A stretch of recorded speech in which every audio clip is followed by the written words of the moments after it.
I'm so sorry. I really am sorry.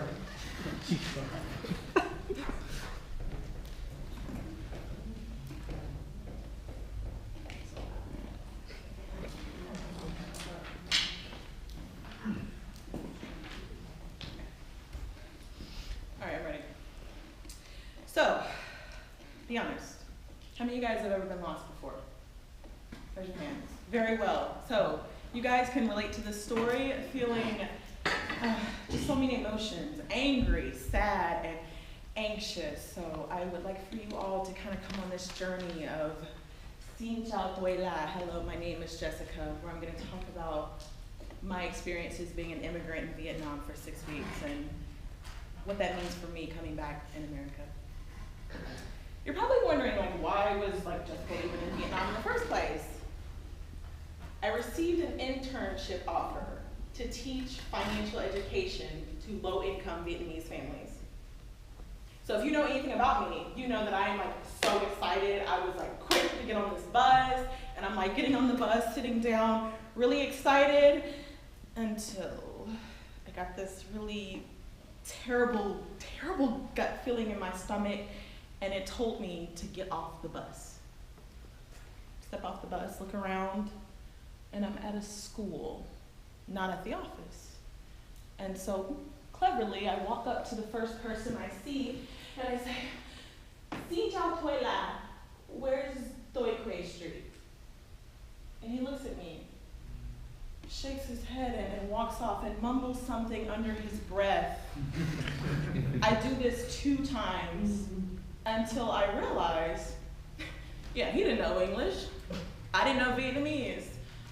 So I might as well have just went up to him saying, Xin Chào Toi La Bibbidi Bobbidi Boo. And I called my program coordinator. Hopefully she'll answer the phone. No. And there it becomes. I sit on this bench, and in tears I cry. I'm lost. I'm different. I'm an immigrant in this country. Yet nobody can help me. The next thing that happened to me is something that I am never, ever going to forget. I saw 2 girls coming from a distance, and they got right about here, and they looked at me, saw me crying, and kept right on walking.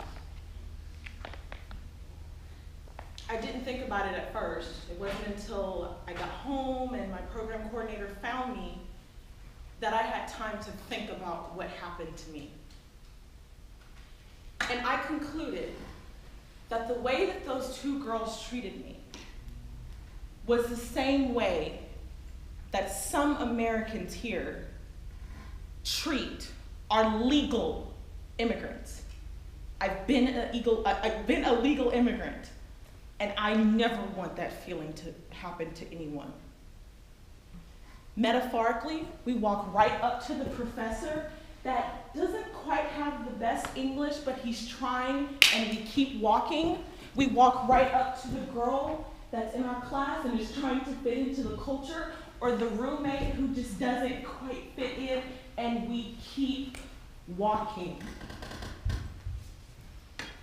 That day, I thought about 2 comments that were said that I heard dealing with immigrants, and they irritate me. They go something like this. Ugh. Why don't they just go back to China, Mexico, Africa, where they belong? They don't belong here. Or, why don't they just speak English? If they're in America, they should speak English. And those comments bother me because I've been an immigrant in another country, and it's not that easy. I hear those 2 comments that day when I got lost. Even though they weren't said, actions said it. It goes something like this.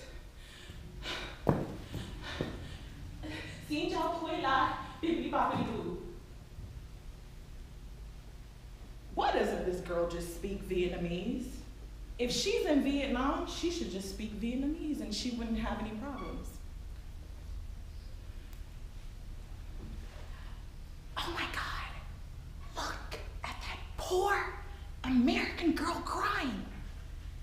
I know. Why doesn't she just go back to America where she came from? She doesn't belong here.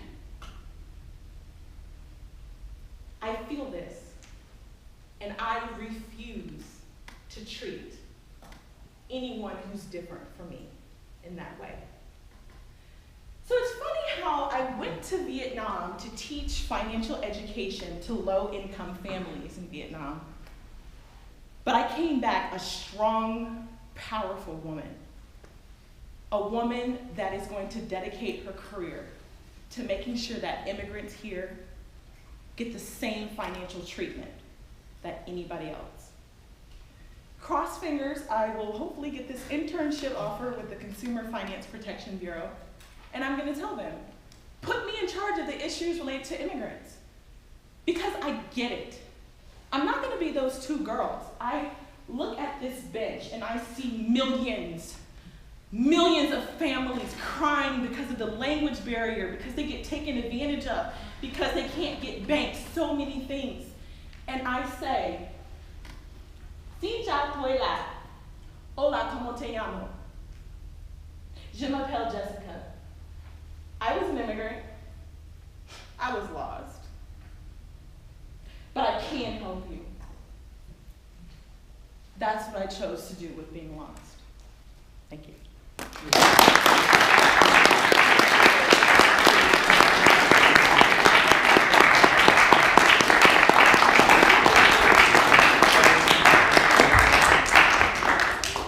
All right, take some time to write some feedback for Jessica.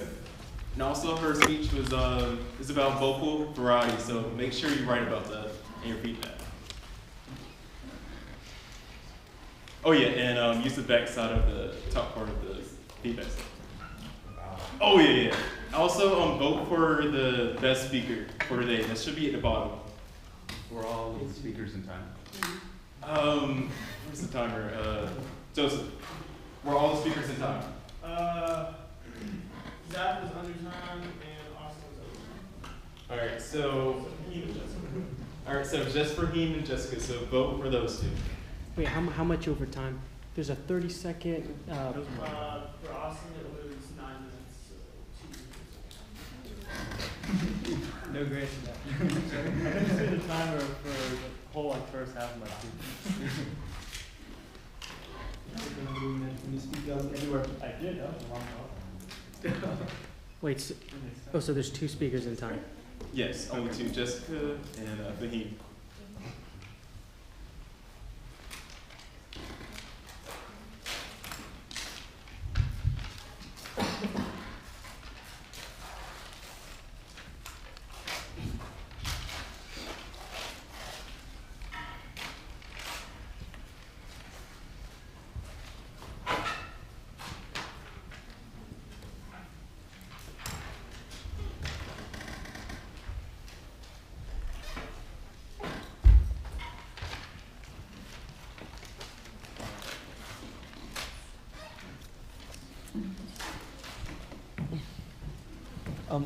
You just put it on the back.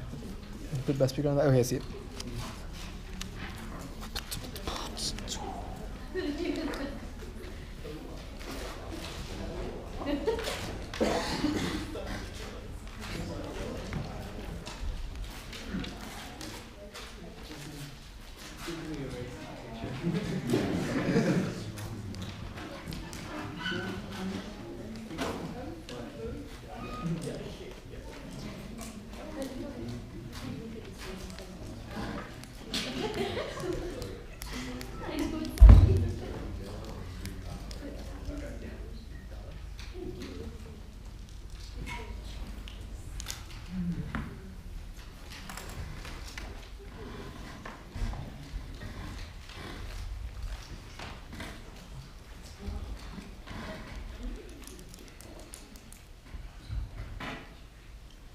Team, is that all of them? Yeah.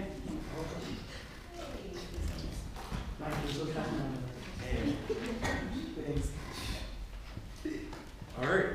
So we get to the next part of our meeting. So the second part of our meeting is impromptu speaking. And the table topics master of the day is Bhanodai, and he'll tell you more about the table topics.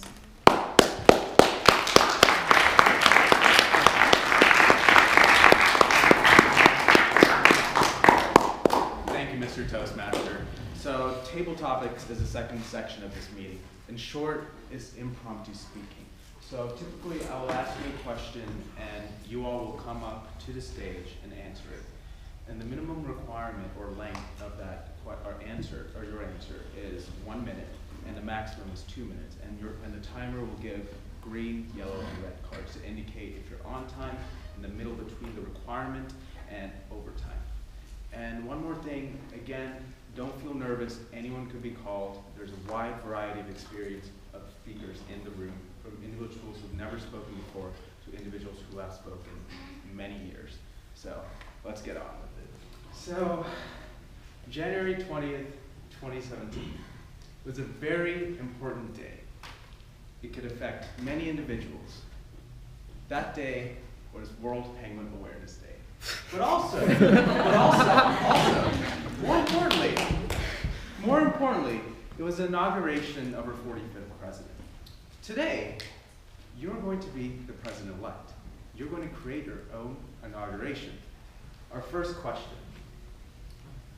As president-elect, you typically get inaugurated in Washington, D.C., but that day, the whole city is shut down, so you can't be inaugurated in D.C. Where would you like your inauguration to be? Let's have Alex Rosenberg. Where are you? Come onto the stage.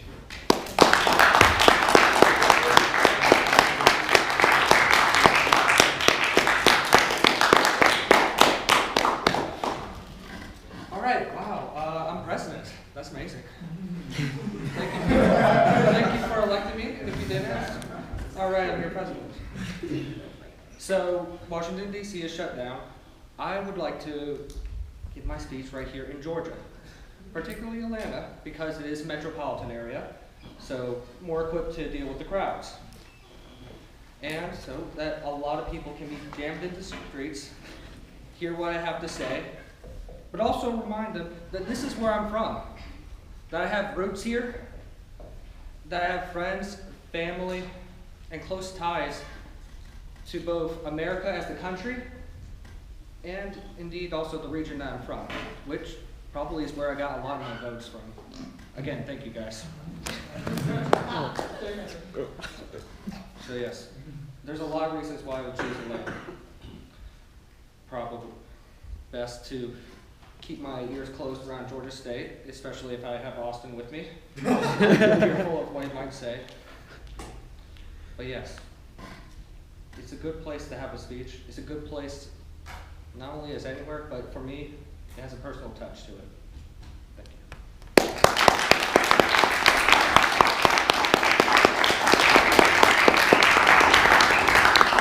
Great answer. I wouldn't mind driving to Atlanta. It'd be a much shorter distance than DC. Our second question, and just note, you don't have to base your answers off of the previous answers. So now you get to choose 3 speakers at your inauguration. Who will they be? Will they be all celebrities, your relatives, friends? Who should we choose for this? What about Brandon? Let's get you on the stage.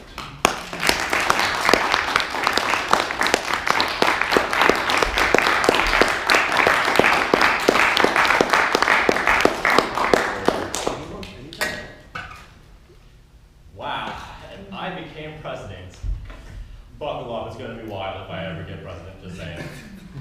But if I had to pick 3 people with me, I really want to get a nice wide range, you know, maybe some family, my mom probably, best person who knows me, you know, I came out as a woman. Of course, I would actually probably want to have my running opponent. That'd probably be a good thing, just have a little perspective. Yeah, I lost this person, but who better to kind of hold the crowd than, you know, second place. And third, just someone to relate to everyone else. I'm a human just like the rest of you, but if I'm president, you don't see that. You see me as your leader for 4 years, maybe more if you like me. But you don't see me as another human being. You look at me with authority, well, I would hope you look at me with authority and respect.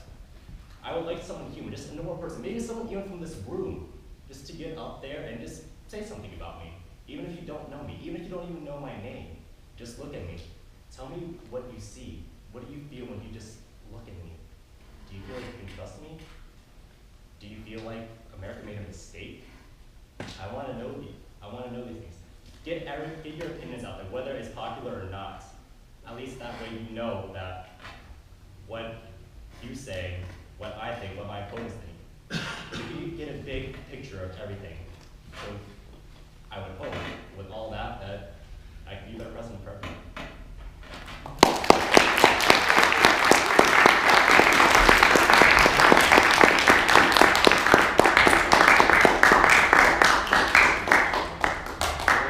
Interesting choices. Very good. Now, our third question.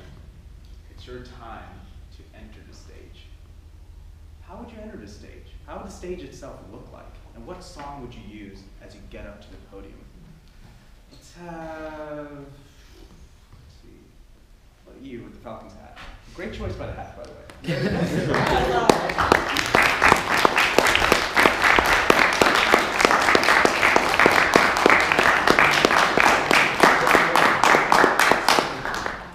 Wow, okay, so I guess I'm the president. All right. If I were president, I would enter the stage from the ground, and symbolizing that I am also part of everyone else, and I wouldn't see myself above everyone else. So I'm going to walk along the ground where everyone else is standing and walk up to the stage. The stage would be simple, maybe flanked on either side